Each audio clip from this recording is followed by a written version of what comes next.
Straight ahead on 12 News, bringing home gold.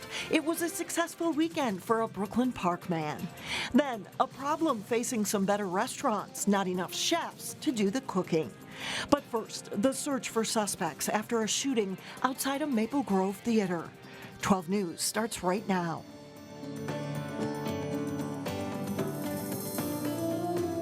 Hello and thanks for joining us. Maple Grove police have issued a warrant for the man they say shot two people outside a Maple Grove movie theater over the weekend. The victims were shot in the parking lot of the AMC Arbor Lakes theaters on Saturday night, and Cassie Bonstrom has the latest on this. Cassie? Well, Maple Grove detectives are looking for 23-year-old Cortez Quincy Foster of Brooklyn Park, who is considered armed and dangerous. Officers were called to the movie theater parking lot on the report of a shooting around 10 o'clock Saturday night. When they arrived, they learned the two men who were shot in the neck and stomach had already left the scene. The victims drove themselves to a Wendy's restaurant in Brooklyn Park, where they called 911 and waited for help. Police say the victims identified Foster in a lineup. He is now wanted for 2 counts of attempted murder. The warrant doesn't go into detail about the motive for the shooting, but police say this was not random. We believe that this is an isolated incident, and we had told everybody that this occurred outside of the parking lot, away from the general public, and Maple Grove Police wants to assure the public that we don't believe there's any risk to anybody in going to our restaurants downtown or the movie theater. Well, police are asking the public to be on the lookout for Foster. However, they say do not approach him. Mike and Alex, if anyone sees him, they simply ask that you call 911. All right, Cassie, thank you very much for the information. A Robbinsdale restaurant, Pig Ate My Pizza, made headlines not too long ago after a national publication ranked it as one of the top 10 best pizza places in the nation. But even a little positive recognition hasn't shielded it from one of the biggest problems facing the restaurant industry today. Blaine Cleveland explains.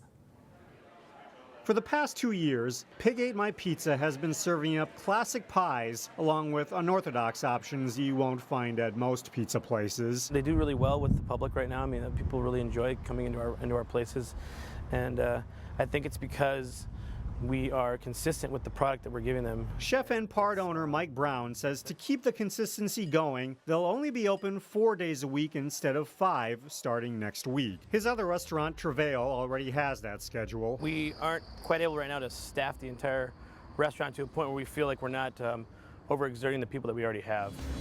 The restaurant has tried to recruit new chefs and cooks via Facebook without much success. That's thanks in part to the explosion of new Twin Cities restaurants. There's a fight for cooks, you know. There's only so many chefs that have the amount of experience that you need to actually jump into the kitchen and learn your program. That's part of the other program that we do here to prepare you. One place where people are trying to get that experience is at Hennepin Technical College. I get calls during the semester a couple times a week. People call and ask for help. David Eisenreich is an instructor for the culinary program. $1.33. In addition to teaching the basics, he tries to tell students about how demanding the industry can be. You really have to have a passion for it. It's nights, weekends sometimes. It's on your feet. And you may not have your own television show. It's likely that you won't. Passion and a desire to learn are 2 qualities they're looking for in job candidates at Pig Ate My Pizza and Travail. Unfortunately, finding those candidates has been a travail in and of itself. It's becoming kind of hard to sell that to people because for some reason it's not what they're driven for. They don't want that, you know. In Robbinsdale, Blaine Cleveland, 12 News. Pig Ate My Pizza would ideally like to hire 4 new people. The managers say even though they're reducing their days of operation, the wages will stay the same. A former Brooklyn Park police chief has announced plans to retire after more than 30 years in law enforcement. Wayzata is currently the superintendent of the Minnesota Bureau of Criminal Apprehension. Before that, he served 20 years in the Brooklyn Park Police Department, including 12 years as chief. Sutter is retiring from the state on October 1st. A vacant strip mall in Brooklyn Center is about to be torn down, but it was useful for several dozen firefighters. They got a rare chance this weekend to train inside and on top of a big commercial building.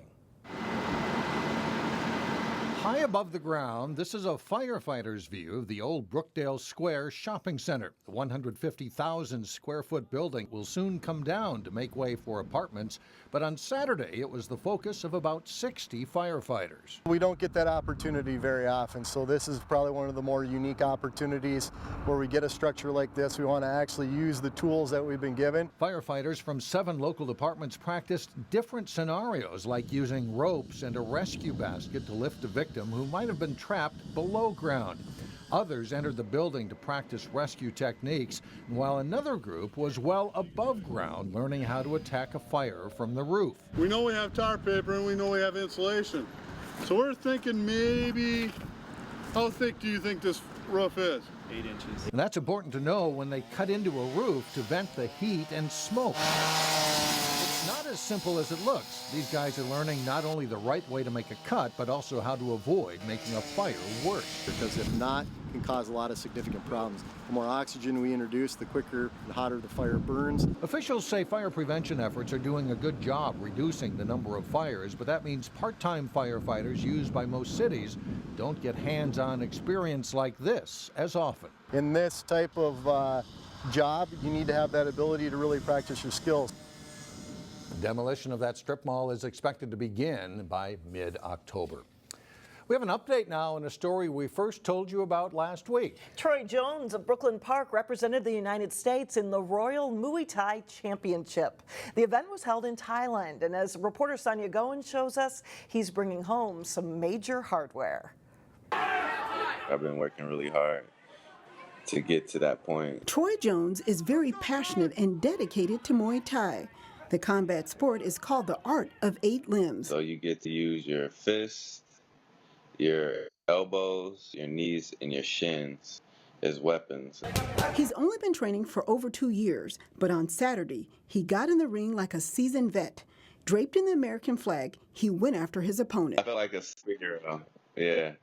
It's like a childhood dream coming true. All his hard work in the gym paid off. Troy, also known as Trouble Jones, defeated his opponent, winning the World Muay Thai Championship. We went the full 3 rounds this time, but I won unanimous decision.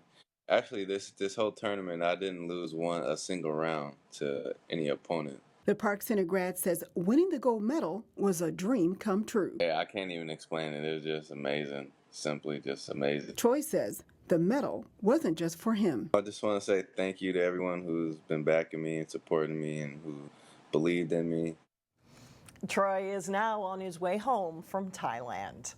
Coming up, it is the third quarter for a Maple Grove company finishing work on the new Viking Stadium. And Cooper High School looks strong on the opening day of the high school football season. But first, it's a look at your AccuWeather forecast.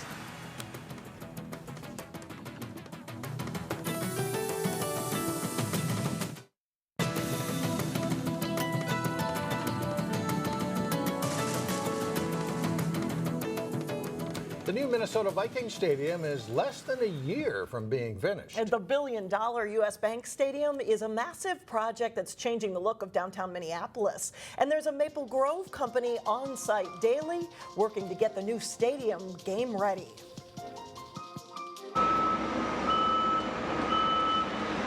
Think of the work on the U.S. Bank Viking Stadium as a carefully choreographed dance.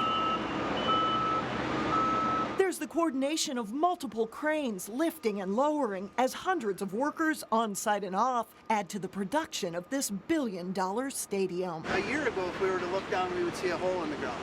So it's amazing how quickly this massive project has been put together. Every day, Gary Pooley and his crew from Wells Concrete in Maple Grove help the stadium take shape with massive pre-poured concrete pieces trucked to the stadium and hoisted into place. There's precast columns, there's precast beams, there's precast stadia sections. That's actually what the seats get mounted to. Inside the stadium, rows of purple seats go into the upper level, while Wells Concrete finishes up its work on the lower level. The company expects to be finished with its portion of the 66,000-seat stadium by year's end. It's pretty exciting to see it all come together. It's not the first stadium for Gary Pooley's crew. The 150 employees in Maple Grove have worked on every major Minnesota stadium from from TCF on Back to the Metrodome. This is a different kind of animal. The stadium is being built in a very short amount of time. At nearly twice the size of the Metrodome, the scope of this project is massive.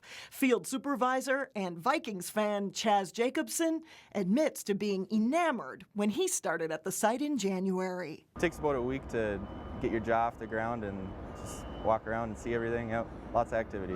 This stadium will host a Super Bowl and other national events. And for those who are building it, this project is tough to top. I'm sure it'll be the biggest single job that I ever do in my career. If there's a bigger one that comes around, I'll let you know. The new stadium is set to open in July. That's, of course, just in time for the 2016 Vikings football schedule. And I bet you a lot of these contractors are Vikings fans. Yes, of course they are. Coming up, how a mayor's chair and a gavel help a local man realize a dream. And up next in sports, it's a great battle as Osseo and Maple Grove kick off the prep football season. Jay Williams says that and more when we come back. You see, just an Ampy just got turned enough.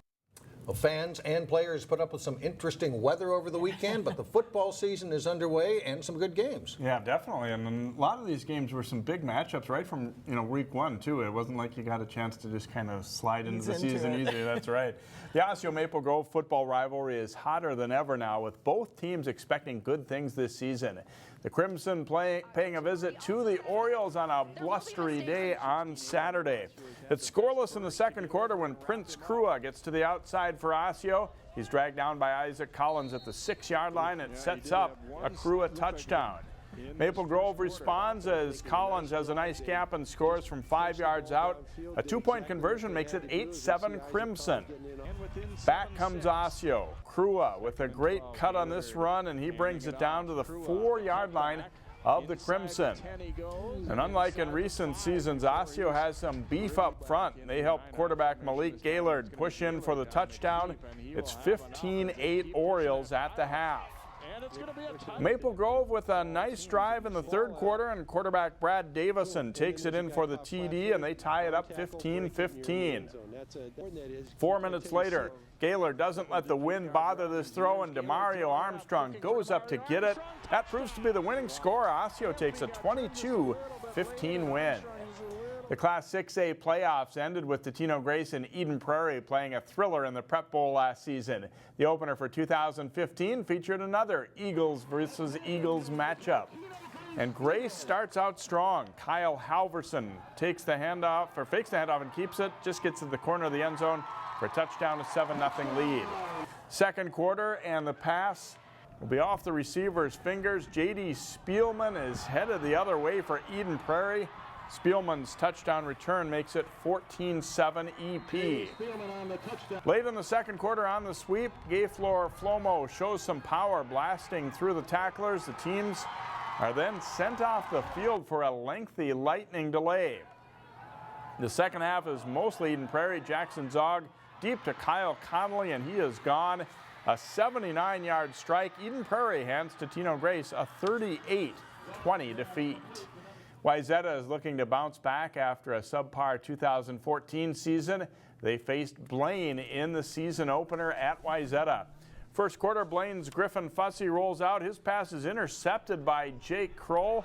The Trojans score on the ensuing drive for a 14-0 lead. Second quarter, and Jake Marsh fires to Tyler Didier for the 5-yard score, and it is 21-0 Trojans. A big defensive play here by Wayzata. The pass is deflected by Andrew Kovac and picked off by Parker Hlavacek, and he'll take it 44 yards to the end zone for a 28-0 Trojans lead. Wayzata intercepts 3 passes in the game. They win big, 42-23. Cooper looking for revenge on a team that beat them last fall, Bloomington Jefferson. First quarter, C.J. Adams powers in for the touchdown and a 13-0 Hawks lead. Second quarter, backup QB Cameron King lets it fly. Thomas Hall loses his helmet but holds on to the ball for a 23-yard touchdown. It's 20-0 Hawks. Third quarter, Levante Taylor fights his way into the end zone from 4 yards out to give Cooper a 34-0 lead. This game is called in the third quarter because of the weather. Cooper rolls to a 40-0 win. Golf's short game and especially putting is a huge part of things. In this final Channel 12 golf tip of the season, John Jacobson talks with Rush Creek's Aaron Jacobson about an easy drill to use on the practice green. Aaron, one of our tips last month was about putting, specifically short putts, but as we mentioned at that time, it's such a huge part of the game. Today we're talking not so much about those short putts, but about distance and trying to get a feel when you come out for a round, right? Mm-hmm.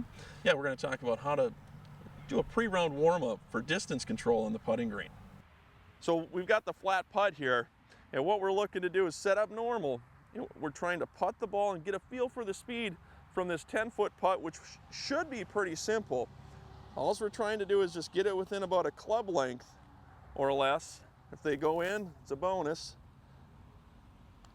And once you get both the putts inside a club length, or 3 feet, we're going to move back from the 10-foot putt to the 20-foot putt here, and we're going to do the same. We're going to set up, take our line,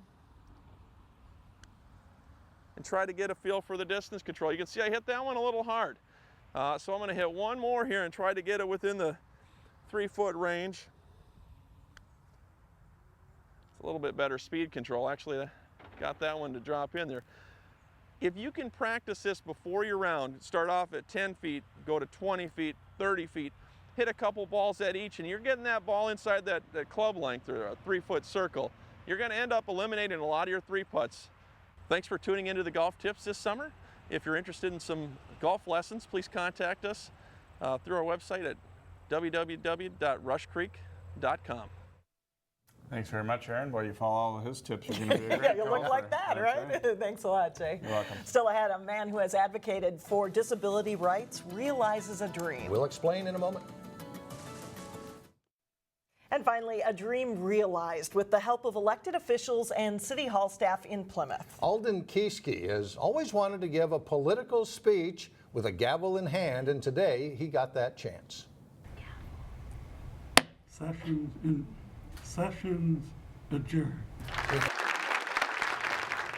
Sitting in the mayor's chair with a gavel is something Alden has always wanted to do. He is cared for by Hammer Residences, an organization that provides care for adults with developmental disabilities. He's also been an advocate for them at the Capitol over the years, and that may be where he got his political inspiration. What I love about Alden is that he takes his citizenship and his civic duty very, very seriously. And I think if all of us followed his example and his lead, we'd be better off. Alden ended his short speech today saying, when people come together, good things happen. Very good. Way to go, Alden, Sounds right? like an elected leader. That's right. Yeah. Way to go, Alden. And it was a really neat turnout in the audience, too. They had city council people there and all sorts of other city staffers, so way to go. That's it for now. Thanks for joining us, everyone. We'll see you back here tomorrow. Community Corner is coming up next.